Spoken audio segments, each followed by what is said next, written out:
7 வருஷம் ஒருத்தனை விடக்கூடாது, என்னுடைய முத்திரை பெற்றவன் தவிர ஒருவனும் விற்கவும் கொள்ளவும் கூடாதபடி செய்ததுன்னு வெளிப்படுத்தின விசேஷம் 13ஆம் அதிகாரம் கடைசி பகுதி சொல்லுகிறது.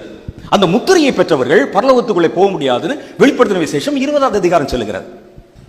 அப்ப அந்த முத்திரை வாங்கலைன்னா அரிசி வாங்க முடியாதாம், ஒரு பொருள் வாங்க முடியாதாம், ஆபீஸ்ல சம்பளம் வாங்க முடியாது, சம்பளம் வாங்கினா முத்திரைக்குள்ள அனுப்பியாச்சுன்னு சொல்லுவான், முத்திரை வாங்காவிட்டால் வாழ முடியாது. என்ன செய்யறது? அப்ப இந்த மாதிரியான அந்த கொடிய 7 வருஷ காலத்துல சாத்தானுக்கு சவால் விட்டு கர்த்தருடைய வருகை வரைக்கும் சாத்தானுடைய கரை திரை தன் மேலே விழாதபடிக்கு தற்காத்து கொள்ளுகிற ஒரு கூட்டம் எழும்பு பாருங்க. அவர்களை பிறப்பிக்க போகிறதான் இந்த எழுப்புதல். வசனம் போட்டுருக்கு அங்க வெளிப்படுத்தின விசேஷத்துல 13ல ஒரு முத்திரை போடுவாங்களாம், சாத்தானுடைய முத்திரை. அது இல்லாவிட்டால் ஒருவனும் விற்கவும் கொள்ளவும் கூடாதபடி செய்தது. எதை வாங்குறது, எதை சாப்பிடுறது, எப்படி வாழ முடியும்? இயேசு எல்லாவற்றுக்கும் வேதத்துல ஒரு முன் உதாரணத்தை வைத்திருக்கிறார்.